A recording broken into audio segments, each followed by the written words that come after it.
بسم اللہ الرحمن الرحیم نحمدہ و نصلی علی رسولہ الکریم اما بعد۔ پیارے پیارے بچوں، ننھے منھے پھولو، اللہ تعالیٰ آپ سب کو ہمیشہ خوش رکھیں اور فلسطین کے مسلمانوں کو اللہ تعالیٰ آزادی، کامیابی، فتح، عافیت نصیب فرمائے، آمین۔ پیارے بچوں، آج ہماری کہانی کا عنوان ہے اندر اندر سے میری مرضی، اندر اندر سے میرا مسئلہ۔ پیارے بچوں، ایک آدمی ہوتا ہے، اس کو ایک بلی تنگ کرتی ہے۔ تنگ کیا کرتی ہے؟ جب اس کو بھوک لگتی ہے تو گھر میں آ جاتی ہے، اس کے تو چیز تلاش کرتی ہے۔ وہ بیچارہ بار بار اس کو بھگاتا ہے، پھر وہ آ جاتی ہے، پھر جب اس کو بھوک لگتی ہے پھر آ جاتی ہے، وہ پھر بھگاتا ہے، بلی پھر آ جاتی ہے۔ جیسے بلیوں کی عادت ہوتی ہے، وہ بڑا تنگ آتا ہے۔ اس کا دل کرتا ہے کہ میں ڈنڈا لے کے نہ بلی کی پٹائی کروں، لیکن وہ سوچتا ہے کہیں ایسا نہ ہو کہ بلی بے زبان جانور ہے، اللہ تعالیٰ ناراض نہ ہو جائے، تو لہذا پہلے میں مسئلہ پوچھ لوں، کسی مفتی صاحب سے، کسی عالم دین سے، مولانا صاحب سے میں مسئلہ پوچھ لوں۔ یہ پیارے بچوں بہت اچھی بات ہے کہ جو مسئلہ بندے کو نہ معلوم ہو وہ پہلے پوچھنا چاہیے، علماء سے پوچھنا چاہیے، مفتیان سے پوچھنا چاہیے، پوچھ کے پھر کام کرنا چاہیے، پوچھے بغیر نہیں کرنا چاہیے۔ تو اس نے جا کے مسئلہ پوچھا، تو مولانا صاحب نے یا مفتی صاحب نے اس کو مسئلہ بتایا کہ بھائی بلی ہے، وہ انسان تو ہے نہیں کہ آپ اس کو بات سمجھائیں، کوئی عقل مند تو نہیں ہے وہ، لیکن اس کو مارنا نہیں چاہیے، ڈرائیں کسی طریقے سے آپ۔ وہ قریب آئے تو آپ روئی لے کے پھینک دیں اس کی طرف، وہ روئی کو دیکھ کے ڈر جائے گی، اب روئی اس کو لگے گی بھی نہیں، چوٹ بھی نہیں لگے گی، اور وہ ڈر بھی جائے گی۔ بٹا شٹا ماریں گے تو چوٹ لگے گی اس کو۔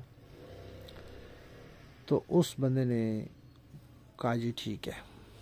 اب وہ گھر آیا، اس نے سوچا کہ میں، اس کو غصہ بہت آیا ہوا تھا بلی پہ، اس نے سوچا کہ میں روئی ماروں گا تو پھر اس کو چوٹ تو نہیں لگے گی، تو میں تو اس کو سزا دینی ہے، لہذا میں اس کا بندوبست کرتا ہوں۔ اس نے کیا کیا جی، ایک سوٹی پکڑی، اس سوٹی کے اوپر ساری روئی لپیٹ لی، روئی لپیٹ کے اوپر سے دھاگے کے ساتھ اس کو باندھ دیا۔ اب جناب اس نے بلی پکڑی اور بلی کی پٹائی کرنے لگا اس کے ساتھ۔ اتنی دیر میں ایک آدمی آ گیا، اس نے کہا بھائی یہ کیا کر رہے ہو، کیوں مار رہے ہو بلی کو؟ اس نے کہا یہ اوپر سے مولانا صاحب والا مسئلہ ہے اور اندر اندر سے میرے والا مسئلہ ہے، اندر اندر سے میری مرضی ہے۔ اس نے کہا وہ کیسے؟ وہ اس بندے نے کہا کہ میں نے مولانا صاحب سے مسئلہ پوچھا تھا تو انہوں نے کہا تھا کہ آپ روئی مار سکتے ہیں، تو اب میرا دل کر رہا تھا کہ میں اس کی پٹائی کروں، تو میں نے پھر اس کا طریقہ یہ نکالا ہے کہ میں نے سوٹی کے اوپر روئی لگا دی ہے اور اب میں اس کے ساتھ بلی کی پٹائی کر رہا ہوں۔ تو پٹائی تو روئی کے ساتھ ہو رہی ہے، لیکن اندر اندر میرا مسئلہ ہے کہ روئی کے اندر سوٹی بھی میں نے رکھی ہوئی ہے۔ تو اس نے پھر اس کو سمجھایا بھائی ایسے نہیں ہوتا، جو مسئلہ شریعت کا ہوتا ہے وہ اندر سے بھی شریعت کا ہونا چاہیے اور اوپر سے بھی شریعت کا ہونا چاہیے۔ تو مولانا صاحب نے آپ کو جو مسئلہ بتایا ہے وہ صحیح بتایا ہے، تو آپ یہ کہیں کہ اندر اندر سے میں اپنا کام کر لوں، اوپر سے وہ، تو پھر اس طرح تو یہ تو دھوکہ ہوا نا، یہ تو فراڈ ہوا، پھر اللہ تعالیٰ اس سے ناراض نہیں ہوں گے۔ آپ بلی کو اس لیے نہیں مار رہے تھے کہ کہیں اللہ تعالیٰ نہ ناراض ہو جائیں، آپ اس لیے مسئلہ پوچھنے گئے تھے نا کہ اللہ تعالیٰ نہ ناراض ہوں۔ تو اب یہ جو آپ کر رہے ہیں کہ اوپر سے روئی اور اندر سے سوٹی، تو یہ بھی تو دھوکہ ہے، اس سے بھی تو اللہ تعالیٰ ناراض ہوں گے نا۔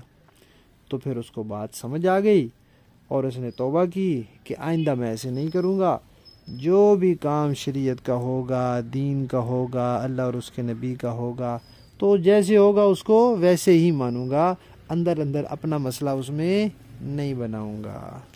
تو پیارے بچوں، ہمیں بھی ایسے کرنا چاہیے، جو بات دین کی ہمیں معلوم ہو ہم اس میں پھر اپنی مرضی نہ چلائیں، اندر اندر پھر اپنے مسئلے نہ بنائیں، اور جیسے شریعت نے کہا ہے ویسے عمل کریں، ٹھیک ہے؟ شاباش، کہانی ختم۔